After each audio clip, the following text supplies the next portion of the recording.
What I'm gonna have you do is either like reach your hand under your chair and feel underneath your chair towards the front of some people's chairs, not everybody's. There are little pieces of paper. I see some people are doing it already. That's fine. After you pull, if you have a piece of paper on your chair, you're gonna take it off and look at it. If you have an empty chair nearby you, you can check that chair too. We don't want any of these papers to be forgotten. These are, you will have either a definition of a word or a word. We're going to give you all 3 minutes. You're going to have to act fast to move around the room, talk to each other, and try to match up your definition with a word or your word with a definition. You can work together, help each other. Once you have your word and definition paired up, you can stand together for a minute, and we'll have people read them out after we've paired them all up. So everybody reach under your chair, find your word or your definition. Really under there. They might be really under there. So, and if you are not able or don't want to get up and move around, you can pass it off to somebody else. You can read it out loud. And if you can't hear it, we can have them projected up here so you can read along. Allies, someone who makes the commitment and effort to recognize their privilege based on gender, class, race, sexual identity, etc., and work in solidarity with oppressed groups in the struggle for justice.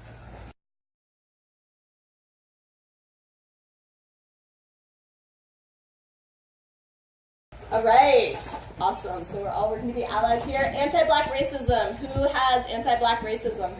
I do. Specifying racism against Black folks as specific, different than racism experienced by other people of color. Speaks to the dehumanization, the physical danger, oppression, and disadvantages that are specific to Black people. Thank you.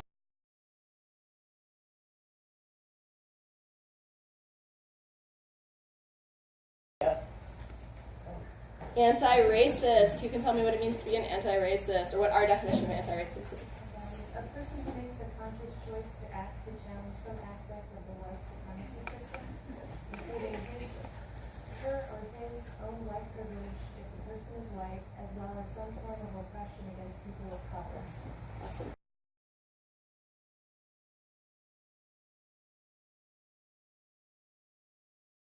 Thank you.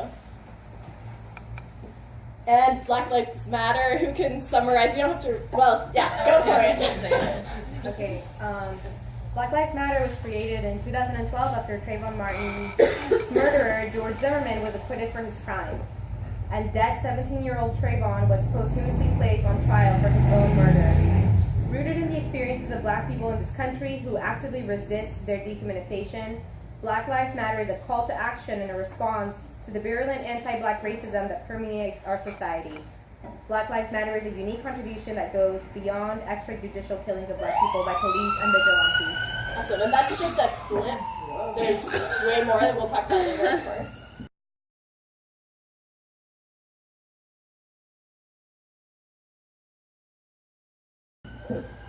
Capitalism. Who can read capitalism for me? A system of domination based on class in which the ruling class owns and controls the resources of the society. Capitalism creates wealth and power for the ruling class through the exploitation of land, waged and unwaged labor, and the oppression of non-ruling class people.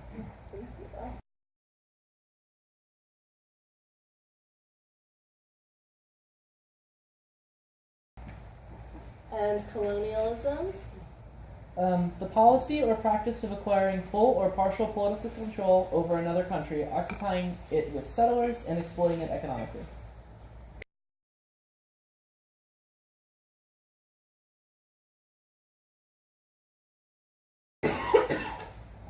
Criminalization.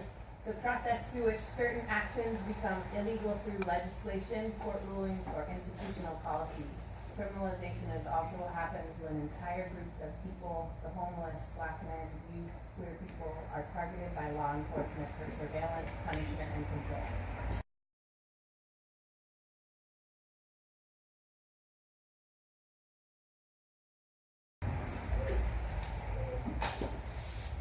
Prison industrial complex. Prison industrial complex is a term used to describe the overlapping interests of government and industry that use surveillance, policing, imprisonment, and solutions to the economic, social, and political problems.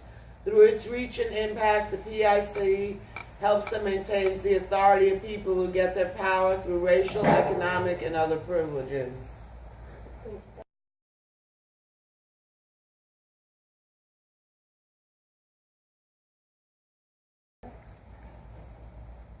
Prejudice. A prejudgment or unjustifiable and usually negative attitude of one type of individual or groups toward another group and its members.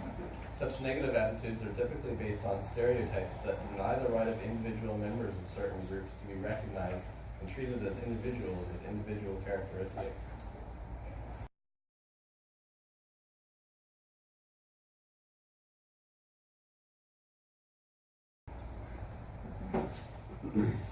Privilege. Who has privilege?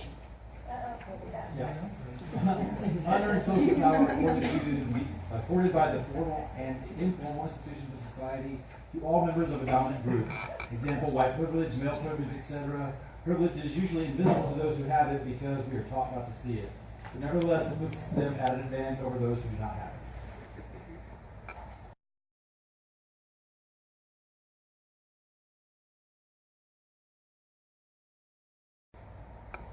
Oppression.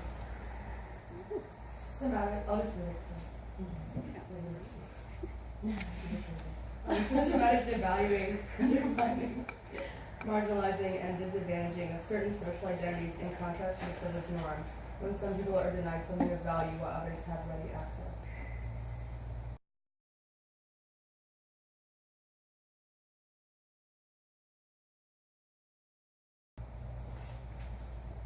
Racism. I've got it, but we thought this went with oppression, so we got it wrong. Okay. A mix of prejudice and power leading to domination and exploitation of one group, the majority group, over another, the non-dominant minority or racialized group.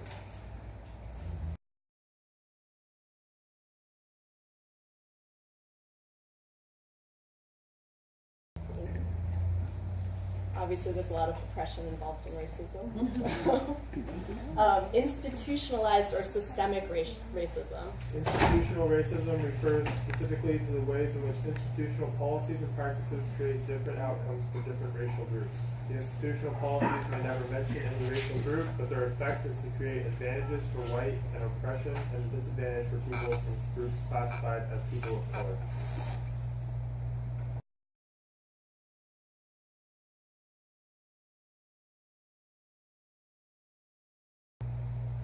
Microaggressions. Does anybody have the definition for microaggressions?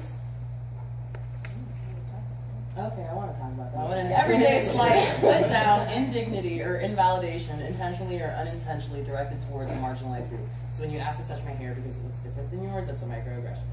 When you say, "Hey girl, how you doing?" That's a microaggression. Like just like treating racialized group like trying to, I don't know. When you use stereotypes, especially Right, racialized stereotypes, without even thinking about it, you usually don't even think about it when you're creating microaggressions, but it's something you kind of just do because of our systemic racism that's inside of us and because of stereotypes that we've been brought up with our whole lives, right?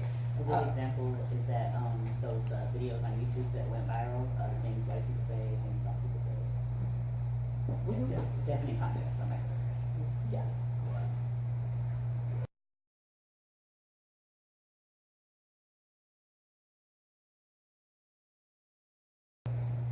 Reverse racism.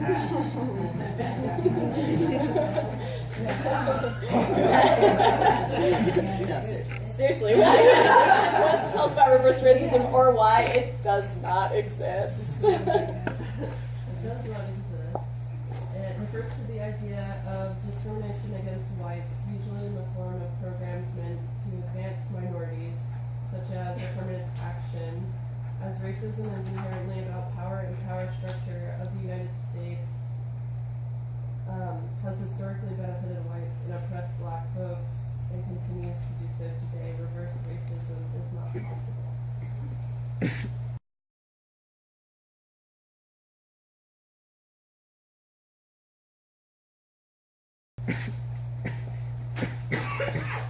Solidarity. Unity that is based on common objectives, interests, or sympathy between members of a social group. An act of bonding with the people struggling for their liberation, self-determination, and or struggling to free themselves from the system of U.S. imperialism. Yeah, so this is different, just real quick, than being like wanting to help or give charity to an oppressed group, just to differentiate that solidarity is not that. Solidarity is a verb.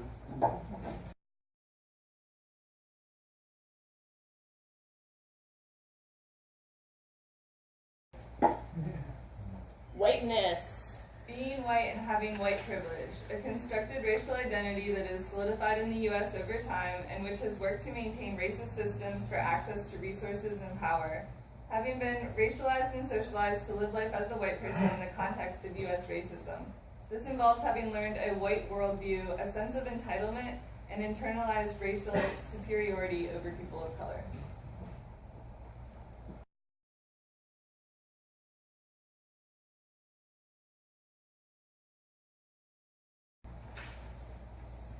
White privilege is an historically based, institutionally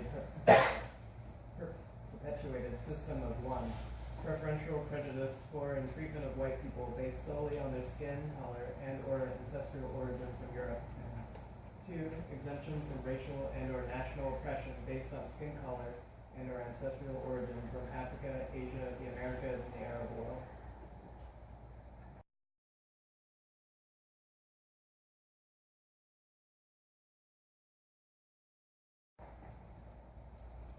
And white supremacy. White supremacy is an historically based, institutionally perpetuated system of exploitation and oppression of continents, nations, and peoples of color by white people and nations of the European continent and or of European descent, for the purpose of maintaining and defending a system of wealth, power, and privilege.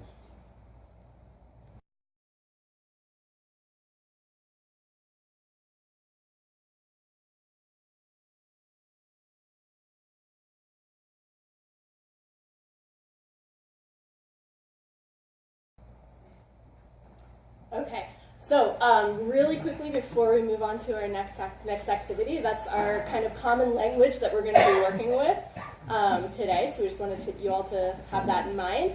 And because we want to take a little minute for reflection right here, because the work that we have to do as anti-racists isn't just coming to a workshop, right? The work isn't the workshop. The work is what we do with this information and where we take it. So we wanted to have, after seeing these definitions, take just 1 minute for us all to kind of close your eyes and reflect for a minute on where you see some of this systemic racism, anti-black racism specifically, and microaggressions coming out in your life, right? Think about yourself and how you've been raised as a white person, right? And the stereotypes that you've been around, and the ways that that's played out in your life. And reflect on what you think when you're walking down the street and you see a black man walking by you, or really take a look at that. And